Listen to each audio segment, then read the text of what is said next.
Salam sejahtera Malaysia. Strategi dalam parti politik itu paling penting ya. Jadi apa sebenarnya strategi selepas ini? Ya, strategi selepas ini yang bakal dilakukan oleh PKR. Okey, strategi seterusnya PKR selepas isu Anwar dan Rafizi. Maksudnya apa langkah taktikal dan strategi politik yang PKR perlu ambil untuk kekal kuat. Khususnya untuk mengukuhkan parti, pulihkan imej Anwar dan bina momentum Rafizi tanpa perpecahan. Okey, tuan-tuan dan puan-puan. Tapi sebelum itu saya ingin kongsikan dulu satu produk daripada For Life Research Sdn Bhd. Nama dia Transfer Factor.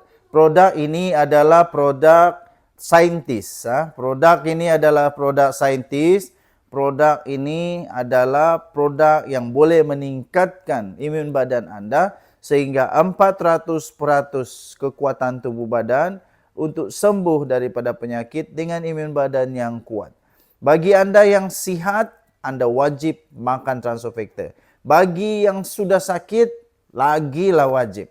Bagi anda yang ada kencing manis, darah tinggi, kolesterol, apalagi buah pinggang, kanser dan sebagainya, itu semua terjadi kerana imun badan yang tidak kuat lagi untuk melawan penyakit.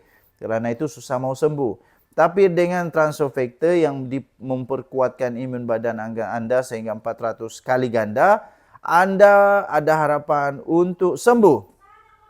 Anda ada harapan untuk sembuh sebanyak 400% kekuatan tubuh badan kita. Okey?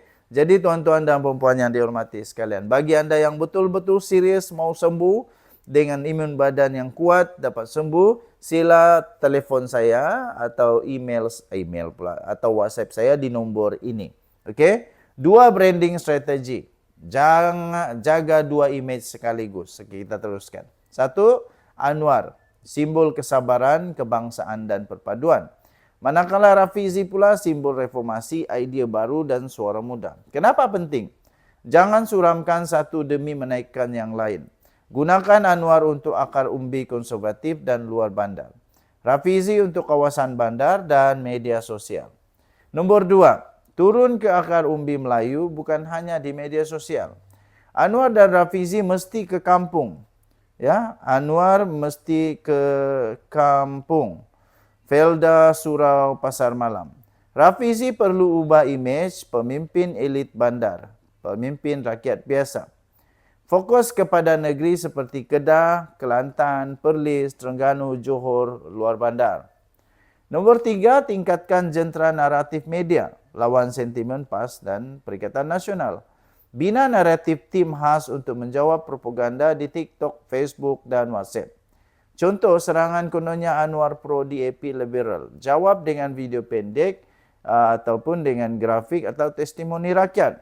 Nombor 4, tunjuk bukti ekonomi rakyat, bukan retorik. Program seperti Rahmah, Imadani perlu masuk terus ke kampung. Video before and after rakyat yang berjaya, bukan statistik teknikal. Gunalah YB PKR muda untuk testimoni live. Contohnya Fahmi, Amir Hairiri atau Dr. Taufik. Nombor 5, sediakan pelan peralihan kepimpinan. Jangan tunggu PRU. Rancang secara dalaman. Bila, bagaimana, dalam keadaan apa Rafizi boleh ambil alih kepimpinan PKR. Tunjuk bahawa PKR bukan parti individu tapi institusi berstrategi. Nombor 6, tegaskan kekuatan Sabah dan Sarawak. Anwar perlu pastikan pemimpin PKR Sabah Sarawak aktif dan relevan. Buat satu konvensyen khas di Sabah Sarawak, beli Rafizi peranan utama di sana. Okey tuan-tuan, PKR kena bergerak sekarang, bukan tunggu PRU baru nak ubah gaya naratif. Gunakan imej veteran Anwar, tambah imej pemimpin masa depan seperti Rafizi untuk serang dan bertindak serentak. Tinggalkan komen anda. Kita jumpa lagi. Bye-bye. Selamat pagi tuan-tuan dan puan-puan yang dihormati sekalian. Kalau esok PRU antara Anwar Ibrahim dan Rafizi Ramli, siapa sebenarnya yang pengundi Melayu akan pilih? Adakah Datuk Seri Anwar Ibrahim, Perdana Menteri sekarang ini, menjadi pilihan orang Melayu yang juga adalah simbol reformasi? atau Rafizi Ramli yang digelar sebagai otak strategi dan suara anak muda. Hari ini tuan-tuan dan puan-puan, kita bongkar dengan fakta, kita bongkar dengan semua sentimen dan naratif dalaman PKR sendiri. Jangan lepaskan peluang ini, teruskan bersama-sama dalam kupasan yang cukup menarik ini. Tapi sebelum itu, saya ingin kongsikan satu produk daripada For Life Research Malaysia Sdn Bhd, sebuah syarikat saintis yang telah menemui transofaktor yang dapat meningkatkan imun badan sehingga 400 kali ganda supaya imun badan kita sihat melawan penyakit.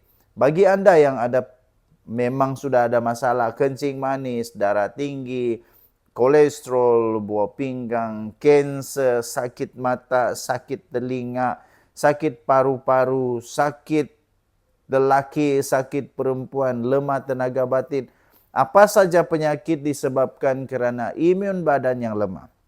Dengan transofaktor, anda boleh sembuh dengan kerana imun badan yang kuat, ya. Bukan kerana transofaktor, bukan kerana ubat hospital, bukan, tapi kerana imun badan kita yang kuat melawan penyakit dengan bijak menyebabkan kita sembuh. Bagi anda yang sungguh-sungguh serius mau sembuh, yang sungguh-sungguh saja, ya, yang mau betul-betul, hubungi saya di sini. Ada nombor telefon. Jangan lupa, sekarang ada promosi tahu. Okey, baik tuan-tuan dan puan-puan. Anwar Ibrahim bukan satu nama baru. Sejak tahun 1970, beliau adalah ikon penggerak Islam. Gerakan Islam masuk UMNO, timbalan Perdana Menteri, kemudian masuk penjara dan akhirnya PM ke-10. Tapi 25 tahun reformasi, Anwar sering dilihat sebagai elitis politik, rapat dengan golongan atasan, tapi susah nak turun gaya ke kampung. Rafizi pula muncul tahun 2012 dengan pendedahan NFC dan non-MDB. Walaupun kena saman, kena penjara, dia jadi simbol anti-kleptokrasi dan suara orang muda. Tapi reputasi Rafizi ini lebih urban di kawasan luar bandar. Nama dia tak sekuat Anwar Ibrahim. Okey, sekarang ni Anwar Perdana Menteri, tapi adakah dia popular? Realitinya ekonomi masih perlahan. Kos sara hidup makin tinggi, isu Melayu dan Islam dimainkan pula oleh pembangkang.